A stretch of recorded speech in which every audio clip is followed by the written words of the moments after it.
Prøv at se her, jeg er vejmand. Jeg kører rundt i hele Danmark, stort set. Og lige nu der er jeg i det østtyske. Sådan lige, hvis man kigger efter, så kan man faktisk se E45. Så, det er sådan et landbrugsområde, som det er frodigt. Alt det springer jo op her. Men hvis vi kigger ned i den her grøftekant og kigger nærmere, så vil vi opdage, at der er ingen liv overhovedet, udover de planter, der er. Der er ikke nogen insekter, som i overhovedet. Jeg kan ikke se et eneste insekt hernede. Der er ikke noget, der pipler, der er ikke noget, der kravler rundt. Der er ingen sommerfugle. Der er ingenting her andet end det, der vokser.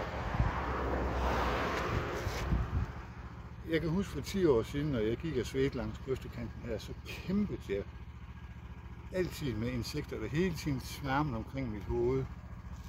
Men jeg har lagt mærke til den her sommer specielt. Jeg har simpelthen ikke mødt nogen insekter. De er væk. Ho. Der var lige en enkelt lille bitte sommerfugl. Men det er da bemærkelsesværdigt. Man kan sige, at hvis ikke der er nogen insekter, så kommer der heller ikke ret mange fugle. Jeg synes, jeg kan høre nogle fugle pip derude. Jeg er ikke god til at høre, hvad det er for nogen, men der er lidt fugle derude, kan jeg høre. Men det kan være, at det er nogen, der lever af korn. Hvad fanden ved jeg? Det er i hvert fald ikke insekter, så skal de godt nok være arbejdsomme. En anden ting, det er jo, at når man tager den her diskussion omkring, hvad der foregår rundt omkring i Danmark, så kan det være, at der er en journalist, der opfanger det man siger, og tager historien op, og så går han jo hen til dem politikere, der bestemmer og sådan nogle ting der. Og så på en eller anden forunderlig måde, så den her grøftekant i det østtyske, den ender lige pludselig i noget, der hedder global opvarmning. Og op på Nordpolen og Sydpolen, faktisk så langt væk fra den her grøftekant, som man overhovedet kan komme. Der er lige den der enkelte sommerfugl der. Og så ender det deroppe, og så bliver det jo en diskussion om globale klimaforandringer, som vi jo alle sammen ved, at der er Kina og USA og Rusland og Indien.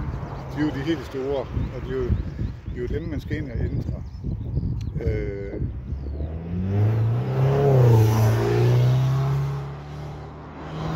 Velkommen til Hoppenheim. Nej, men det er så det, man skal ind og ændre. Det er ikke noget, Danmark kan ændre, men vi kan jo starte med at spørge os selv, hvorfor helvede er der ingen insekter? Hvorfor helvede er der ikke noget diversitet? Fordi det kan vi vel for pokker ikke give hverken Kina, Rusland, USA eller Indien skylden for. Det er vel vores skyld. Det er vel et eller andet, vi har lavet fejl her. Så hvad skal der til for, at vi får de her insekter tilbage til vores danske natur?